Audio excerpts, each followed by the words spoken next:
It's rolling with Ricky Lundell. I'm Richard Hunter, and there in the back seat, that's Todd Price.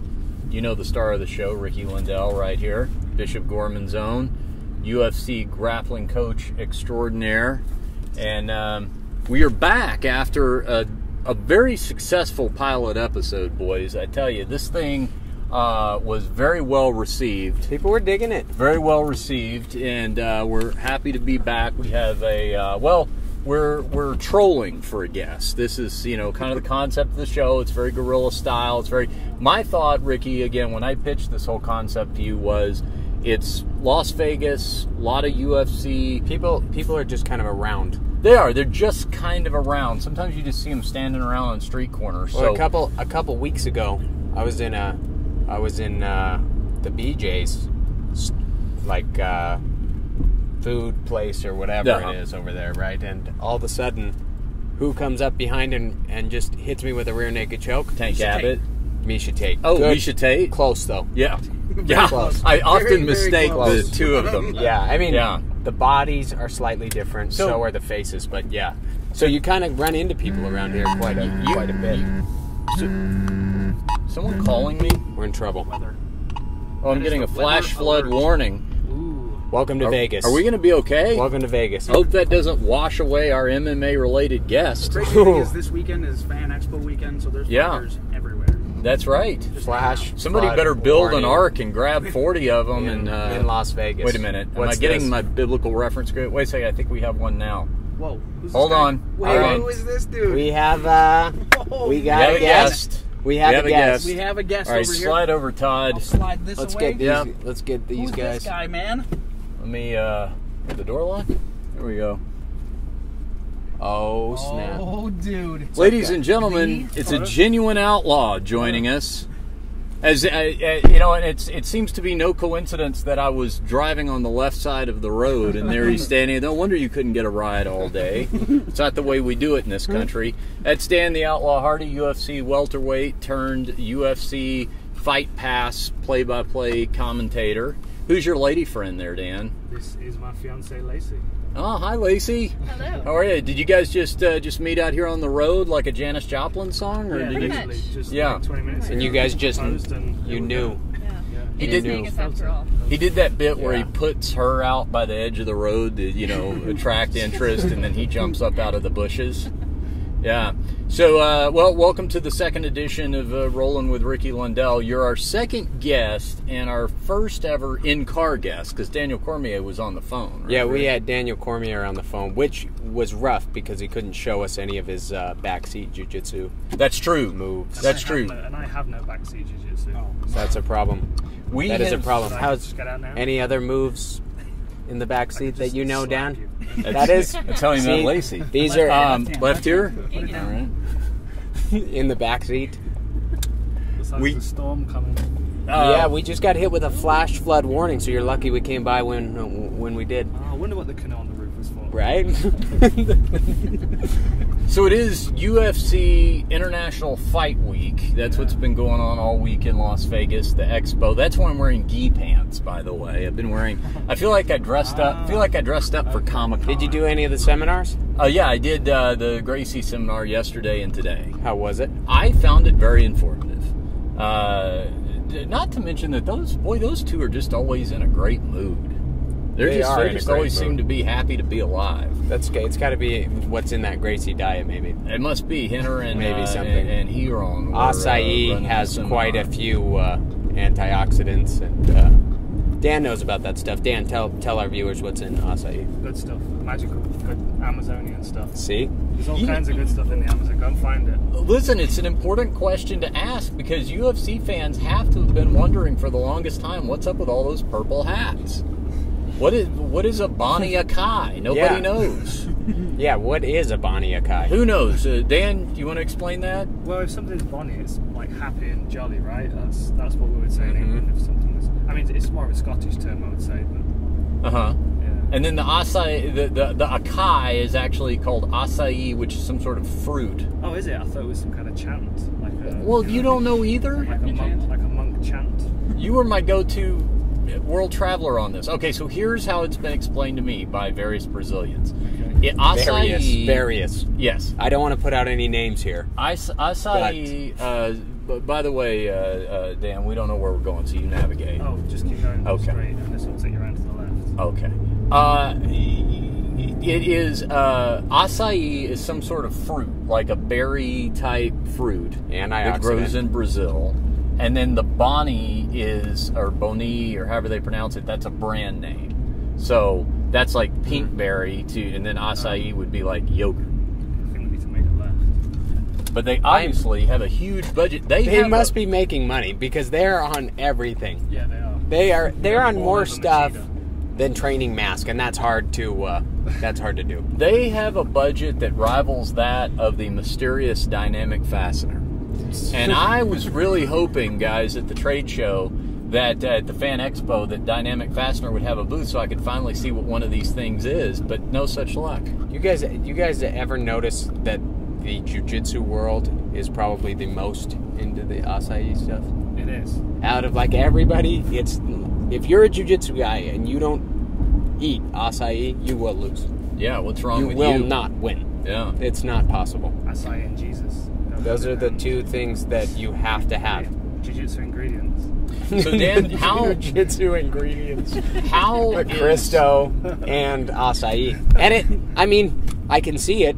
There's been a lot of Brazilian champions that have won the Brazilian nationals, where only Brazilians could enter, that ate acai. Well, that doesn't prove anything. No, that just proves they didn't let anybody in that wasn't from Brazil. Those are statistics. That's 100%. That's 100%. We should make a right at the end here. And this So- will take us out into Red Rock. So Dan, how has the UFC Fight Pass gig been going for you? It's been awesome. Yeah. You know the best thing about it, they've given me an account where I can just watch whatever I want, whenever I want, all the pay-per-views and everything. So I am just plugged into UFC.tv like about Non-stop. 20 hours a day now. Yeah. Wow. Yeah. Who needs cable? It's really good. Great for research. So you and you got an all British crew who I've met. They're great mates of mine, Ricky. You got John Gooden. Yes. You have Andy Friedlander. Yes. The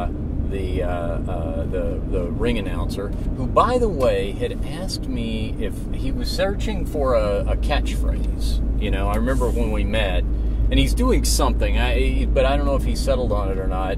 But I thought of a great one the other night at the fights that would just throw everybody off. And anyway, hopefully I'll remember it here in a minute. I want to hear But it. I'll tell you what I like, Dan, is that John. So you're the play-by-play guy, the color guy, basically, and then John Gooden is the play-by-play guy. One thing I like about him, you get this, Ricky, I don't know if you've heard him do this or not. When a guy is fighting in the UFC for the first time, he refers to him as a debutante. Ooh. It's a good word. Really classing it up. What's your catchphrase, Dan? I don't have a catchphrase really. I don't really say much. You're on that I level. find the more I say, the more You don't mistakes even I need make, one. so no, I I don't. think you do have Oh, full reptile, yeah. Full reptile? Yeah, full reptile. Have you heard Skrillex's reptile theme? I don't think I have. You need to if you say full reptile. Okay. It's I'll put pretty. it on my list. It's pretty awesome. Okay. Just yeah, saying. full reptile mode. I talk about that quite a lot in commentary. Okay. What is full reptile mode? Well, Who would be described as full reptile mode? Wanderlei Silva is the best example, particularly when he was in his prime. He had that switch when he stepped into the ring, and he was just on, and he was ready to go, and he fought completely off instinct. You could see in his eyes there was no real thought process. He was just present. He was in the moment. Right. And it's not always easy to get there. At what point do you think he started to learn to think?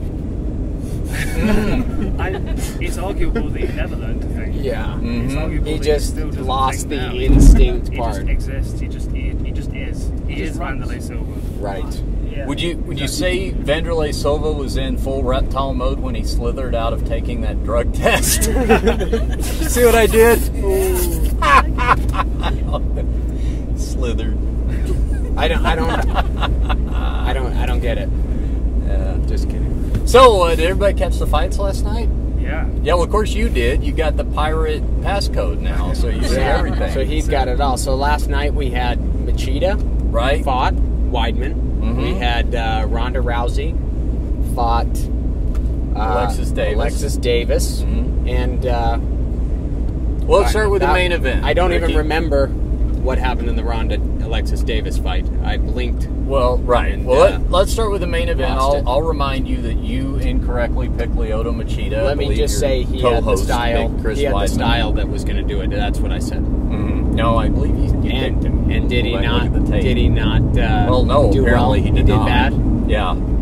I thought the real revelation of the fight was that Chris Weidman made Lyoto Machida look uncomfortable on the outer perimeter. And that is his world. That's where Lyoto Machida likes to exist. I think he did do well there, definitely. And let me just go back to my previous statement. I bet all my money on Weidman, but I swayed the odds with our iPod or our iPodcast or what. So just so that's clear now, I picked correctly, but don't trust what I say because I am swaying odds. So you basically I made a lot of money. So you basically admitted to a crime on our video podcast. Where do you think I bought? Hey, Zions, see Zions right here? Yeah, that's it smells like energy drinks and hairspray in this car. As soon as I got it. That is. Guess who brought what? Well, Ricky's the hairspray because it's standing up on it. Clearly. Yeah, I spend a lot of money on the hairspray products, as you can tell. Well, speaking of, this is actually not a paid endorsement, but I'll mention it since I got their shirt today. Did everybody check out my my Griffin and Bonner show shirt that looks like the Ren and Stimpy logo? That's pretty impressive. So it's Stephen Bonner's company, that does all the cartoon shirts and stuff. Engage, I believe they're called. And they did the original, like those Punch Buddy things, that like the Garbage Pail Kids and all that. And they got the guy who actually illustrated Ren and Stimpy to do this one. Yeah. I loved Ren and Stimpy. Stop playing with your belly button, Stimpy. That's a pretty good impression. Oh, that was creepy. I've never heard you speak in any other voice but your own. Maybe I should just speak like that from now. He's kind of like that actor in House. He can just suddenly switch. Make a right here. Yeah. Isn't the House guy British? Yeah, he is. See? Yeah. Hugh Laurie. I think all British guys have that ability. They just don't tell us. He's very British as well. He's like as British as you can get. Really? Yeah. He was Stephen Fry's comedy partner. He has like tea and crumpets. Yeah. No. With the Queen. You sound kind of like Mary Poppins. He's but wasn't she British? She was, yeah. So that was a good impersonation then. Well, so it's British and British though. And isn't it weird that that it's very elitist that, I don't know if you're like me, Ricky, but we have an annual pass. You have to have okay. Oh, well, that's support your that's national cool. parks. Yeah. Can I have this since you're going to move? So I'm taking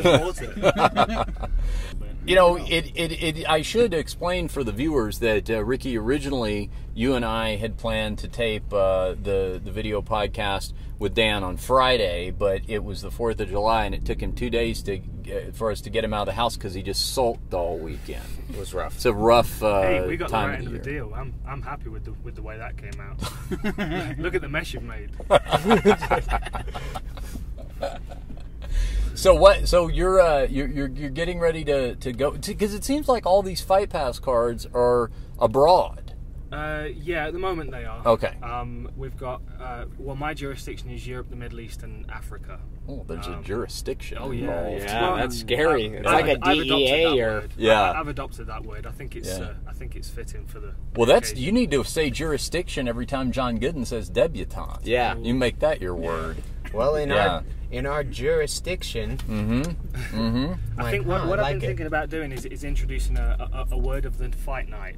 You know what I mean? So like guests can tweet into me and say, I think you should try and drop this word into the hashtag jurisdiction. I like it. There we go. I get that. Frank told me when he was commentating, Frank Mir, he would say they would have a contest on how many times you could say a word during a broadcast and make it legitimate. It's very very Super Troopers. Yeah, it was very and that's what, meow? And that's the spirit of the game, because you shouldn't be allowed to just arbitrarily drop it. You can't just say it. You have to come up with reasons to say it. There we go. Oh, we got the flyer. Thank you. Okay, thank you.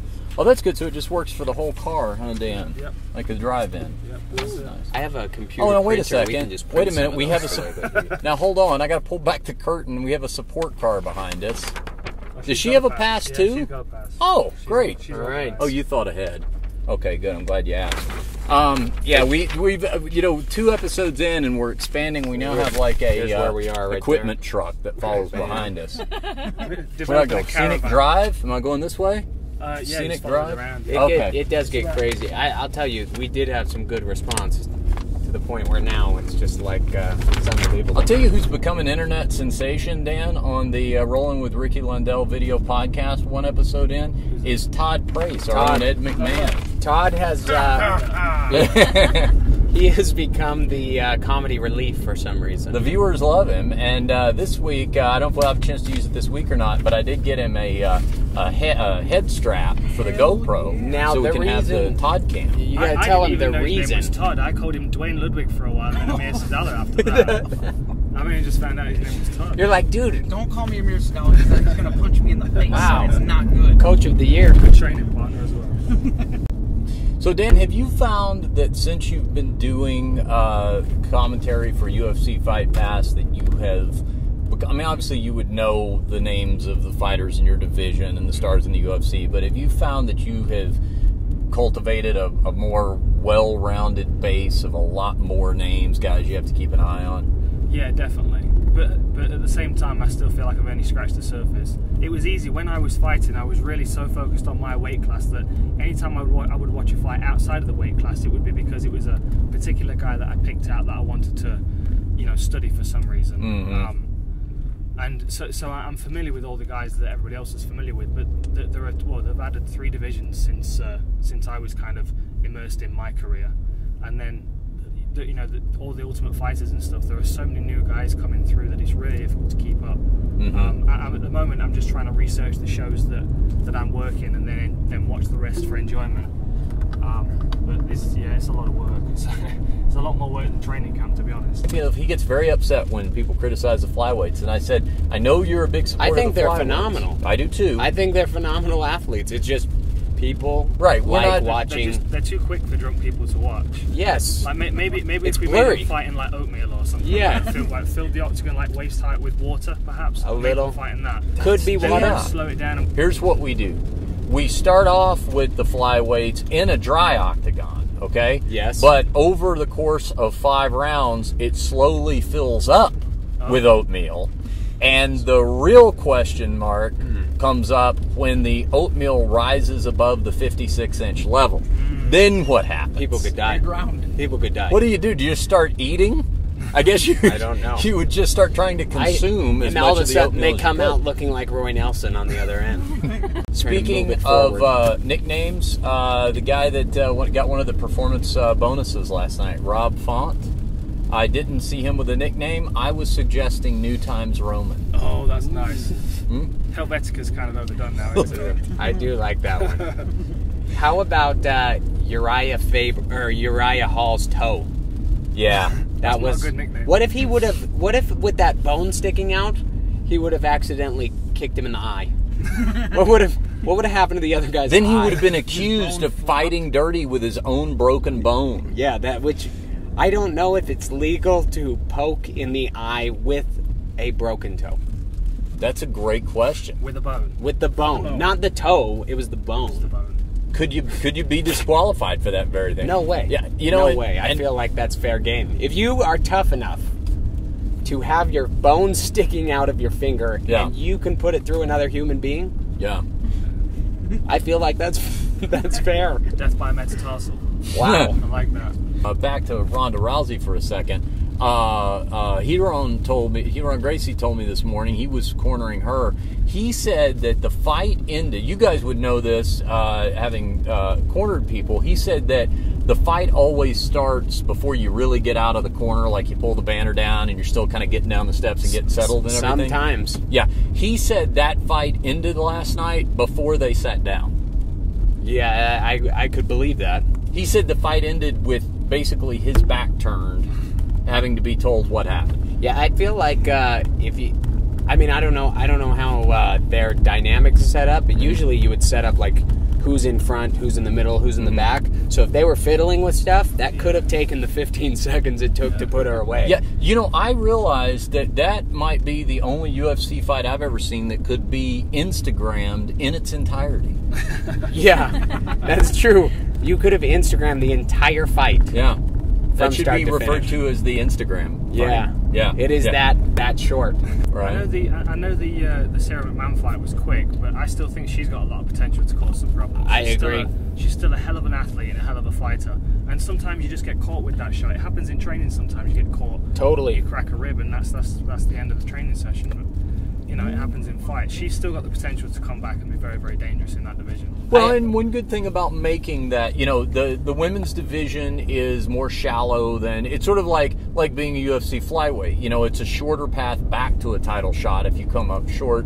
Yeah, you put together three in a row. You're pun definitely intended. getting the title shot.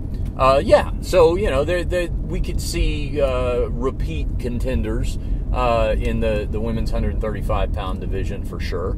But yeah, I mean, it's getting to the point now where it's like it used to be, can somebody get out of the first round and can they defend an armbar? And now it's just gotten scarier. Well, yeah, and we've talked about this before, but I have a theory about the division where, if everybody kind of remembers back, who has the most armbar defeats in UFC history? Royce Gracie. Still to this day. Which kind of shows something about the armbar. It's like, well, in the beginning it worked, but then when people started to get an idea of how it was working and how to stop people from getting up into the armpit and keeping them down and framing, it wasn't working as much. So we had to use other things. And then guys started to come in who tended to be wrestlers, and they started to use ground and pound and a good takedown and good ground and pound. And I feel like that's where the women's division is heading. Like, women are starting to realize, hey, I better work on my wrestling. I'm going to have to work on my ground and pound. And I feel like if Ronda is going to lose, the key is you either block the takedown, sprawl and brawl style, which was one of the styles that started to defeat the Gracies, or you have to be able to wrestle her down like a Matt Hughes at the time and then ground and pound her out. And if you do one of those two styles, those are the styles that defeat somebody who's going to take you down and armbar you, or something along those lines. And we're just waiting for a female to come up and use those styles to be able to put somebody up. I mean, those are the styles that made you dangerous. I mean, being able to drop people and knock them out and block them out. I mean, it was obviously effective. Obviously. This whole punching them in the face thing seems to be, we should go with that. Effective. It is effective. It's the most effective I've found in my career. It is. It's seemingly so. Yeah. The other thing as well, with like every time you see Ronda fight, her opponent always comes out and meets her in the centre of the octagon. They always like crash right into each other. And then boom, judo time. Yeah, exactly. There's no one. There's no one that plays more of a counter striking game. A Machida style would cause so many problems. You know what I would do? Especially in judo, you stand so upright. Yeah. It's very difficult to change levels. I mean, Ronda, have we ever seen a double leg from her yet? Have we ever seen her be able to close distance? She's never needed one. So now it's like bop, bop, bop, overhook, throw. Boom, boom, boom, underhook, foot sweep. I mean, that's kind of the game right now. Yeah. I would try the opposite approach. I would cling to the cage and make her have to come over and peel me off of it. Which is effective. If you get the right ref nowadays, you can hold the fence for a couple days. If you get the wrong ref, you lose a point in about 1 second. If you get the right judges, you don't even have to fight them with it. No, and that's...